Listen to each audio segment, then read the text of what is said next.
Sarah, I want to thank you so much for sitting with me today and connecting to your spirit. Can I share with you the energetic blueprint that has been written for you from your spirit? Please. Spirit steps forward for you today and says, I am a goddess of pure love, of light, and of joy. There is love that radiates from your heart to the women around you. This is filled with unconditional love and understanding. There is also a deep and powerful connection between you and children, especially girls. So do you have children yourself? I do. Do you have girls? I have 2 daughters. You have 2 daughters. So it's really interesting because the energy of children and the energy of women around you, it just emphasizes your ability to communicate that message. We are one. And I feel like your youngest daughter, do you find her to be very much like you? Yes. Because I feel like she's like literally like following in your footsteps. Uh-huh. So what I'm saying with that is know that whatever example you are putting out there, she is going to emulate it, and it will not stop. Okay. It will be her mission, like you are her legacy. She is going to do what mommy does, and she is watching you like a hawk. My youngest, Abby, is the spitting image of me, so I'm told, and she has my personality through and through, and she's very spirited, like her mother. So I think I'm excited to see her sort of follow in my footsteps. Now you have had, and I'm not sure if this person has passed away, grandfather on mom's side. Oh, no. Is he still alive? Mm-hmm. Okay, so he's come forward for you. Do you have a close relationship with him? Yep. So he was talking to me. Okay. His soul was like, do you see my granddaughter? Do you see how amazing she is? That's how he was coming across. Can I tell you that I've been admiring her strength, her endurance, and her ability to spread her light selflessly in this world? I'm so proud of her. Has he told you that? Not so directly. He admires you so much. It's like he is like your biggest fan in terms of energy and soul light. I'm very close with my grandfather. With both my grandparents on my mom's side, we're very, very close. Yes. Now he's almost 90, an 89-year-old Welsh man with the greatest stories and humor, and he's just a fascinating person. He says that you've been able to overcome challenge in your life, that you've done this by inner strength and courage.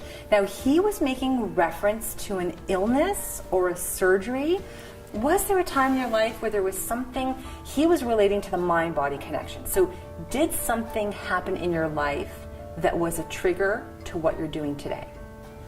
Was there any, like sometimes people have, oh my God, my back kept going out. And then I knew because my back was giving me signs I had to stand up and do something. Was there anything in particular? Because he's making reference that there was some type of health reference as being a stepping stone that led you to where you are. The messaging from my grandfather actually might have been about his health, because he was undergoing some surgeries around the same time, and he actually nearly passed away from some congenital heart defect. So I think it might, and I was really torn because I was having a lot of hard times working, being with the family, and trying to be with my grandparents to help them. So I think the health aspect might actually have more to do about helping with their health, and how that did influence my change, because then I was able to have more accessibility to take care of them. Grandmother on dad's side, has she passed? Yes. So she was coming forward, and she says, this actually relates to even what your grandfather was saying in a different perspective. She was saying, please don't ever forget to nourish yourself, darling. That's how she started off. You are one who gives selflessly to others. It's also important to give back to yourself. There's a great spiritual connection that you have with your loved ones. So this is your loved ones in the afterlife. They step forward to naturally replenish your energy, but grandmother is making specific reference to taking time for you. Do you take time for yourself to replenish? I try. Okay. It's hard. I know it's hard, but she's reminding you. Okay. She's just saying, she's an acknowledgement of how much you are giving and how much you do, and you're asking for nothing in return. So she's saying, don't feel guilty if you need time for yourself. No, I think every woman has a hard time making time for themselves. You know, there's many days I'm running around and taking care of other people until I can't stand anymore, or I'm so tired I'm actually about to fall over. You know, there's a lot of days that I think moms and women can relate to like that. And I think it's always a great reminder to take time for yourself. Now, this is what's interesting. do you have an upcoming ski trip? I don't know why this was in your essence. Ski trip? A ski trip. Are you a skier? Because I was getting no. Okay, so if not, does something change in your career and your workload during winter months? It was like a shifting. So when I was feeling skiing and snowing, it was like, I'm feeling leisure time. I'm feeling like, do you have more time for yourself? A lot more routine. So as opposed to the summer where we're constantly traveling and on the go to the cottage and trying to balance work and kids and that, it's a lot more sort of even keel and a lot more routine. Yes, and I love the summer. I love the weather in the summer, but after a few weeks of the chaos of, carting children to the cottage and then to here and there, I do get really frazzled. So I do enjoy the scheduling and the routine of the winter months. I'm also a December baby, so I'm really happy in December because there's a lot to celebrate. But I have you laughing and smiling and playful, and it's like, this is the element of where I want to be.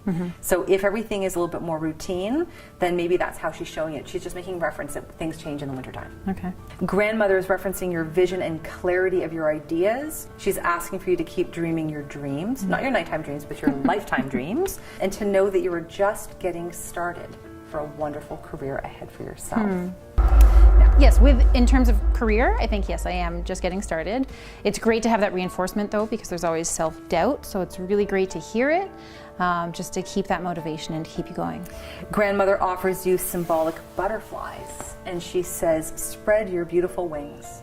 Know that you are grace, you are goodness, and your heart are all creating magical changes in the world around you. To close your reading, she says, be light. Spread your light and embrace all that you are. You are truly deserving of abundance and joy in your life. I thought it was really insightful and positive and full of really useful messages.